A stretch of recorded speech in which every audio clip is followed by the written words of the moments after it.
Students, आज हम समझेंगे कि सेकंड इक्वेशन ऑफ मोशन क्या है, क्या इसकी स्टेटमेंट और कैसे इसे ड्राइव किया जाता है। बेसिकली हम यूं बात करते हैं कि जब हम ऐसे सिस्टम को स्टडी कर रहे हो जिसमें बॉडी एक स्ट्रेट पाथ में मूव कर रही हो, यानी फिर उसमें जो हमारे पास वेलोसिटी होती है बॉडी की वो बेसिकली स्पीड होती है। यानी वेलोसिटी जो है बेसिकली उसका जो हम कहेंगे जी मैग्नीट्यूड है वो स्पीड होगा, ठीक है। और जो उसमें जो बॉडी डिस्प्लेसमेंट कवर कर रही होगी वो बेसिकली उसका उसका अगर डिस्प्लेसमेंट का मैग्नीट्यूड ले लिया जाए तो वो डिस्टेंस ही आ जाएगा। तो फिर उसमें हमें द स्टडी करना थोड़ा सा आसान होता है, इसलिए हम ये बात करते हैं कि एक स्ट्रेट पाथ। अब वो स्ट्रेट पाथ दो तरह के हो सकते हैं, यानी ये भी हो सकता है कि हमारा वो पाथ वर्टिकली डाउनवर्ड हो। अब बॉडी नीचे से ऊपर फेंकी गई है या ऊपर से नीचे या नीचे से ऊपर, दोनों ही केसेस में उसका पाथ अगर स्ट्रेट होगा तो ये इक्वेशन जो है सेकंड इक्वेशन मोशन वो उस पर अप्लाई हो सकती है। तो हम फिलहाल इसे हॉरिजॉन्टली ही स्टडी करते हैं इस तरह से और फिर इसको डिराइव करने की कोशिश करते हैं। बेसिकली सबसे पहले तो हम ये भी समझेंगे कि आखिर सेकंड इक्वेशन ऑफ मोशन है क्या और क्या इसमें हमें कहा जा रहा है। इस तरह से कहा जा रहा है कि अगर बॉडी स्ट्रेट पाथ में मूव कर रही हो और उसकी कुछ इनिशियल वेलोसिटी होगी, जाहिर बात है, और कुछ टाइम के बाद गुजरने के बाद टी टाइम गुजरने के बाद इसकी कोई फाइनल वेलोसिटी होगी, यानी इसमें एक एक्सलेरेशन जो है वो प्रोड्यूस होगा। तो इस छोटे से टाइम पीरियड में जो इस बॉडी ने डिस्टेंस कवर किया होगा, यानी जो कि डिस्प्लेसमेंट होगा, मैं उसकी मैग्नीट्यूड फॉर्म ले रहा हूँ, डिस्टेंस वो किसके इक्वल होगा, वो बेसिकली वो इक्वल टू होगा इसकी इनिशियल वेलोसिटी और इसका जो टाइम है जो कि इस एक्सलेरेशन को प्रोड्यूस कराने में सर्फ हुआ है उसके प्रोडक्ट के plus half of the acceleration और इसके जो वो टाइम है उसी के स्क्वायर के प्रोडक्ट के साथ, यानी टाइम का स्क्वायर लिया जाएगा, इसका प्रोडक्ट लिया जाएगा एक्सलेरेशन के साथ और उसका हाफ किया जाएगा। अब ये तो है मैथमेटिकल फॉर्म इस इक्वेशन की। अब हम इसे ड्राइव कैसे करें, यानी इसको हम कैसे समझ सकते हैं, तो इसके लिए हम ग्राफ की मदद से इस मोशन को स्टडी करते हैं कि जब हम एक बॉडी जो कि मोशन में हो इसके स्पीड और इसके टाइम का जब हम ग्राफ बनाते हैं, यानी यहाँ पे अगर आप देखें तो स्पीड में इसलिए कह रहा हूँ कि चूंकि हम मैग्नीट्यूड की बात कर रहे हैं वेलोसिटी के, तो यहाँ पर जो स्पीड है हमारी वो इसलिए हम लिख रहे हैं। और दूसरी बात यह कि स्पीड को हमने लॉन्ग वाई एक्सिस इसलिए रखा है कि बेसिकली टाइम जो है वो एक इंडिपेंडेंट वेरिएबल है और इंडिपेंडेंट वेरिएबल नॉर्मली जो है वो हम एक्स एक्सिस पे रखते हैं, जबकि फिर डिपेंडेंट वेरिएबल जो है वो हमारा वाई एक्सिस पे आ जाता है। तो ये तो आप यहाँ से पहचान जाएंगे। और दूसरी बात कि ग्राफ बनाने के लिए जो बेसिक रूल है वो आप जानते हैं, कार्टेशियन एक प्लेन बनाना होता है, हमें एक रेक्टेंगुलर कोऑर्डिनेट जो है वो प्लेन बनाना होता है जिसमें कि फिर ये दोनों म्यूचुअली परपेंडिकुलर लाइंस जो होती हैं, एक्स एक्सिस यानी हॉरिजॉन्टल लाइन एक्स एक्सिस और वर्टिकल लाइन वाई एक्सिस, ये हम ड्रॉ करते हैं। फिर स्केल भी यहीं पर हमने बना दिया, वो आप देख सकते हैं कि 5 के सेकंड के बाद हमने लॉन्ग एक्स एक्सिस ये पॉइंट्स शो किए हैं और फिर 10 मीटर पर सेकंड के हवाले से वेलोसिटी में जो इंक्रीज आ रही है वो हमने इधर शो की है। अब ऐसा है कि अगर हम फर्ज करते हैं कि जब मैंने एक सिस्टम को स्टडी किया तो उसकी जो इनिशियल वेलोसिटी थी, यानी टाइम 1 पर जब जीरो, हम कह सकते हैं 0 मीटर, जब 0 सेकंड जो गुजरे थे यानी बिल्कुल स्टार्ट पे, तो एक बॉडी मोशन में ही थी और उसकी वेलोसिटी जो थी वो 10 मीटर पर सेकंड थी, ठीक है। जबकि यहाँ पर मैं मैग्नीट्यूड ही शो कर रहा हूँ, ठीक है, यानी इसलिए मैं स्पीड कहूंगा कि इनिशियल स्पीड उसकी 10 मीटर पर सेकंड थी। और फिर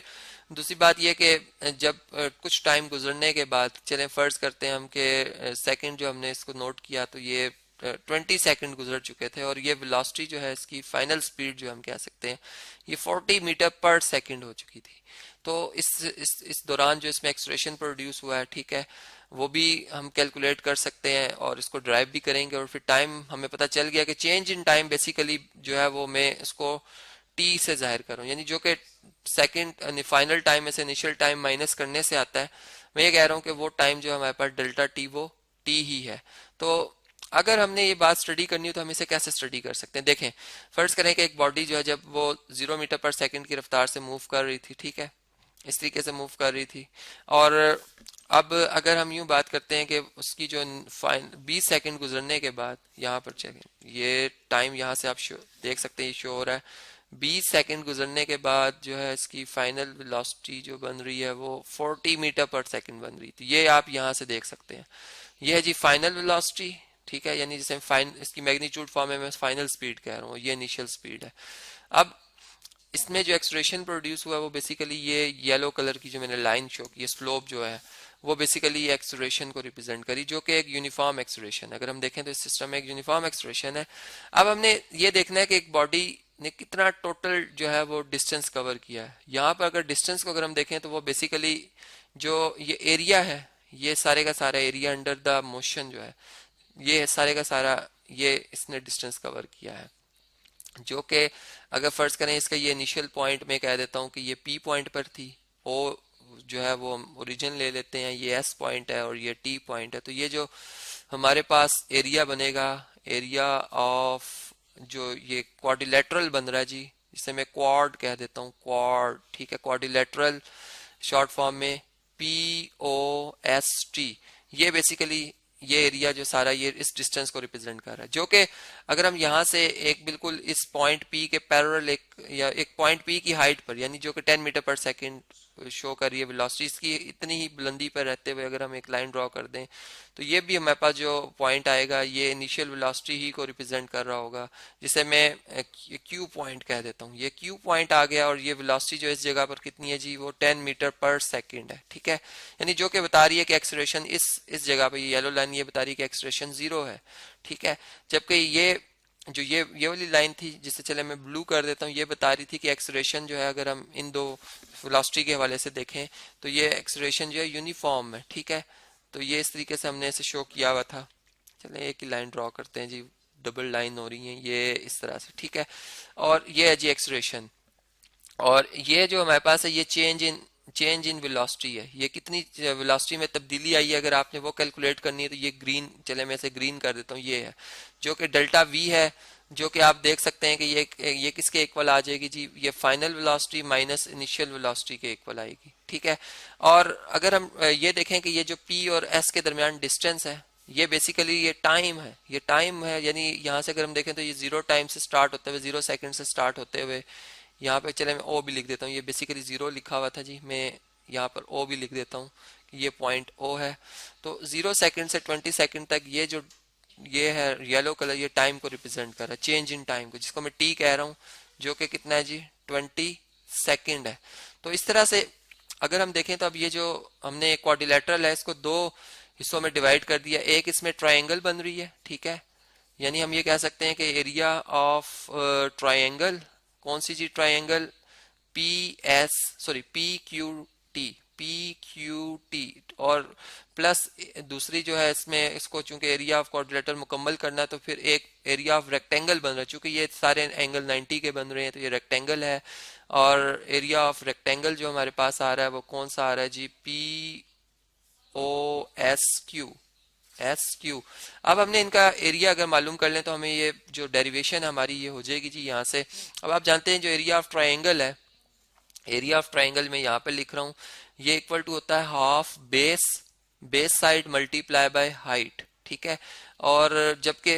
हमारे पास जो रेक्टेंगल होता है उसमें हम हाफ नहीं करते बल्कि बेस मल्टीप्लाई बाय हाइट कर लेते हैं। अब आपने इसे याद रखना है कि मैं यहाँ पर इनकी वैल्यूज सब्स्टिट्यूट कर रहा हूँ। पहले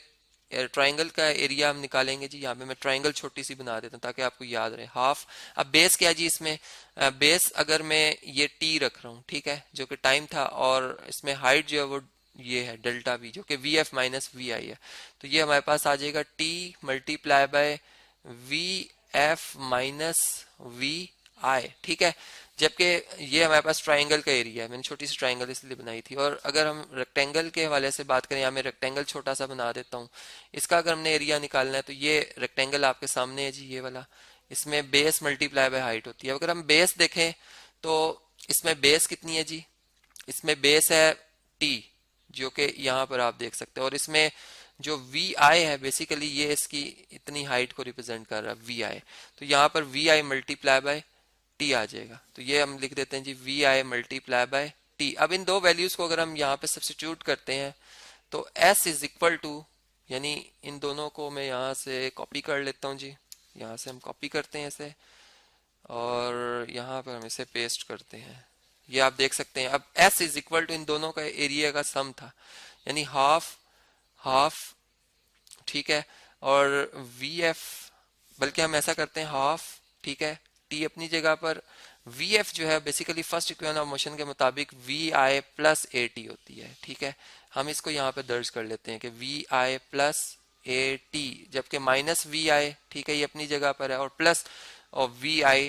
टी। अब आप देखेंगे यहाँ पर s इज इक्वल टू आ जाएगा vi से कैंसिल हो जाएगा, हाफ at स्क्वायर, ठीक है, और प्लस vi। तो ये थी जी सेकेंड इक्वेशन ऑफ मोशन।